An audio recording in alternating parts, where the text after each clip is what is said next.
چین نے پاکستان کا $2 ارب کا قرضہ رول اوور کر دیا۔ چین کی جانب سے پاکستانی بینک میں $4 ارب کے سیف ڈپازٹ جمع ہیں۔ وزارت خزانہ کے مطابق چین کی جانب سے جمع کروائے گئے $2 ارب کی سپورٹنگ ڈپازٹ کی مدت 23 مارچ کو ختم ہونا تھی۔ چین نے ادائیگی کی تاریخ سے قبل ہی یہ رقم رول اوور کر دی ہے۔ چین نے مجموعی طور پر پاکستان کو $4 ارب دے رکھے ہیں۔ نگراں وزیر اعظم انوار الحق کاکڑ نے چین کے وزیر اعظم کو خط کے ذریعے ڈپازٹ رول اوور کرنے کی درخواست کی تھی۔ چین کے سپورٹنگ ڈپازٹ سے پاکستان پر بیرونی ادائیگیوں کا بوجھ کم ہوا ہے۔ نگراں کاکڑ حکومت نے جاتے جاتے عوام کے کڑاکے نکال دیے۔ پیٹرول کی فی لیٹر قیمت میں بلا جواز $13.55 کا اضافہ کر دیا۔ نگراں حکومت نے اپنی مدت کے اختتام کے قریب عوام کو مہنگائی کا ایک اور تحفہ دے دیا۔ پیٹرول کی قیمت میں بلا جواز $13.55 فی لیٹر اضافے سے پیٹرول کی نئی قیمت $273.89 فی لیٹر ہو گئی۔ ڈیزل کی قیمت میں $2.75 فی لیٹر اضافے سے $278.96 ہو گئی ہے۔ لائٹ ڈیزل میں $2.03 کا اضافہ کیا گیا ہے، جبکہ حاتم طائی بنتے ہوئے حکومت نے مٹی کے تیل میں 24 پیسے فی لیٹر کمی کر دی ہے۔ نئی قیمت $186.62 فی لیٹر ہو گئی۔ تاہم گزشتہ 2 ماہ سے سبزیاں، انڈے اور دیگر اجناس پر مافیا کا کنٹرول ہے۔ پیاز گزشتہ 3 ماہ سے $250 فی کلو فروخت کی جا رہی ہے۔ مچھ میں شہید ہونے والے سیکیورٹی اہلکاروں کی نماز جنازہ ادا کر دی گئی، جبکہ سیکیورٹی فورسز کے کلیئرنس آپریشن میں مزید 12 دہشت گردوں کو ہلاک کر دیا گیا۔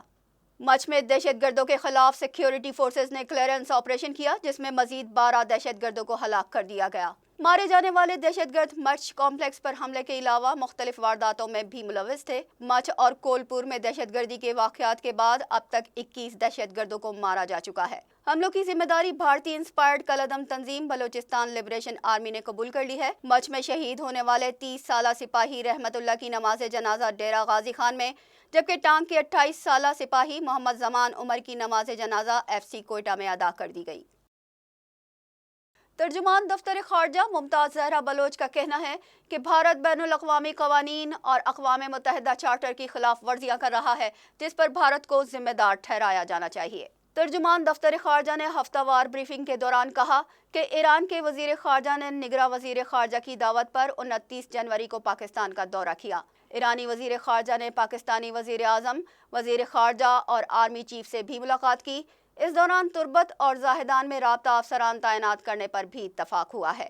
ممتاز زہرا بلوچ کا کہنا تھا کہ نگراں وزیر خارجہ جلیل عباس جیلانی تیسرے یورپی یونین انڈو پیسفک وزارتی فورم میں شرکت کے لیے برسلز میں موجود ہیں۔ انہوں نے برسلز میں یورپی یونین کے عہدیداران سے 2 طرفہ ملاقاتیں کی ہیں۔ وہ کل یورپی یونین انڈو پیسفک وزارتی فورم اجلاس میں بھی شریک ہوں گے۔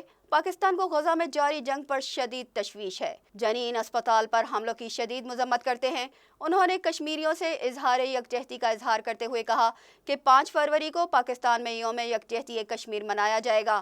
یہ دن بھارت کے غیر قانونی زیر قبضہ جموں و کشمیر کے مظلوم کشمیریوں کے ساتھ اظہار یکجہتی کا دن ہے۔ ملک کے بالائی علاقوں میں برف باری اور پنجاب کے مختلف شہروں میں موسلادھار بارش سے سردی کی شدت میں مزید اضافہ ہو گیا۔ محکمہ موسمیات کے مطابق مری سمیت خیبر پختونخوا کے مختلف علاقوں میں برف باری سے سردی کی شدت میں اضافہ ہو گیا۔ مری میں برف باری نے وادی کے حسن میں اضافہ کر دیا ہے۔ تاہم گزشتہ روز شام سے شروع ہونے والی برف باری کے بعد انتظامیہ نے سیاحوں کی گاڑیوں کی آمد روک دی تھی۔ خیبر پختونخوا کے مختلف اضلاع، پہاڑوں اور میدانی علاقوں میں بھی شدید برف باری سے موسم مزید سرد ہو گیا ہے۔ پنجاب کے شہروں فیصل آباد، گجرات، جہلم اور منڈی بہاؤالدین میں گرج چمک کے ساتھ بارش ہوئی، جبکہ آزاد کشمیر اور گلگت بلتستان اضلاع میں بارش اور برف باری سے رابطہ سڑکیں بند ہو گئی ہیں۔ وفاقی دارالحکومت اسلام آباد میں یالہ باری نے شہر کے بیشتر علاقوں کو سفید چادر اڑا دی۔ محکمہ موسمیات کے مطابق بارش اور برف باری کا سلسلہ وقفے وقفے سے جاری رہے گا۔ غزہ میں فلسطینیوں کا بدترین قتل عام جاری ہے۔ شمالی غزہ کے اسکول سے ہاتھ پاؤں بندھی 30 سے زائد لاشیں برآمد ہوئی ہیں۔ عرب میڈیا کے مطابق یہ لاشیں شمالی غزہ کے علاقے میں واقع خلیفہ بن زائد اسکول سے ملی ہیں۔ اس علاقے کو گزشتہ کئی ہفتوں سے فوج نے گھیرے میں لے رکھا تھا اور یہاں سے بڑے پیمانے پر فلسطینیوں کی گرفتاریاں کی گئی ہیں۔ رپورٹ کے مطابق شہداء کے ہاتھوں پر ہتھکڑیاں لگی ہوئی تھیں اور انہیں پلاسٹک کے تھیلوں میں لپیٹ کر ریت میں دبا دیا گیا تھا۔ فلسطینی وزارت خارجہ نے عالمی تحقیقات کا مطالبہ کرتے ہوئے الزام لگایا ہے کہ فلسطینی قیدیوں کو قتل کیا جا رہا ہے۔ غزہ شہر کے 90,000 کی آبادی کو انخلا کا حکم دے دیا گیا ہے۔ شمالی غزہ کے رہائشی قحط کے دہانے پر پہنچ گئے ہیں، جانوروں کو کھلانے والا اناج کھانے پر مجبور ہیں۔ امریکہ میں سکھ رہنما گرپتونت سنگھ پنو کو قتل کرنے کی سازش کے باعث امریکہ نے بھارت کو $3 ارب کے ڈرونز کی فروخت روک دی ہے۔ امریکہ نے ہندوستان سے مطالبہ کیا ہے کہ گرپتونت سنگھ پنو کو قتل کرنے کی سازش کی نتیجہ خیز تحقیقات کروائی جائیں۔ جب تک مودی حکومت گرپتونت سنگھ پنو کے قتل کی سازش کی مکمل تحقیقات نہیں کروائے گی، تب تک بھارت کو ڈرونز فروخت نہیں کیا جائیں گے۔ جون 2023 میں بھارت کی جانب سے سکھ رہنما گرپتونت سنگھ پنو کو قتل کرنے کی کوشش کی گئی تھی۔ امریکی ذرائع کے مطابق گرپتونت سنگھ پر حملے سے ایک ہفتہ پہلے امریکہ اور ہندوستان کے مابین ڈرون خریداری کا معاہدہ طے پایا تھا۔ $3 ارب کی مجوزہ خریداری میں بھارتی بحریہ کو 15 سی گارڈین جبکہ فضائیہ اور فوج کو 8 اسکائی گارڈین ڈرون ملنے تھے۔ بھارتی دارالحکومت نئی دہلی میں 600 برس قدیم مسجد اور مدرسہ شہید کر دیا گیا۔ کشمیر میڈیا سروس کے مطابق دہلی ڈیولپمنٹ اتھارٹی کی جانب سے کیے گئے تجاوزات کے خلاف آپریشن میں تاریخی مسجد کو مسمار کر دیا گیا۔ تاریخی اخونجی مسجد تقریباً 600 سال قبل تعمیر کی گئی تھی۔ دہلی ڈیولپمنٹ اتھارٹی نے مسجد سے متصل مدرسہ بھی شہید کر دیا ہے۔ مسجد کے پیش امام ذاکر حسین کے مطابق انتظامیہ نے طلوع آفتاب سے قبل کارروائی شروع کی، جس کے دوران علاقے کے موبائل فون سروس بھی بند کر دی گئی۔ دہلی انتظامیہ نے قرآن پاک کی بے حرمتی کرنے کے ساتھ مدرسے میں زیر تعلیم طلبہ کے سامان کو بھی رون ڈالا۔ مسجد کے پیش امام کا کہنا تھا کہ دہلی انتظامیہ نے کارروائی سے قبل کوئی نوٹس بھی نہیں بھیجا۔ بھارت میں ہندوتوا عروج پر اتر پردیش کی تاریخی مسجد کے تہخانے میں پوجا کا آغاز کر دیا گیا۔ بھارتی میڈیا کے مطابق بابری مسجد کی شہادت اور مندر کے افتتاح کے بعد متعصب ہندوؤں نے وارانسی کے علاقے کی تاریخی مسجد میں بھی پوجا شروع کر دی ہے۔ رات 3 بجے مندر کا بورڈ لگا کر مسجد کے تہخانے میں پوجا کا آغاز کیا گیا۔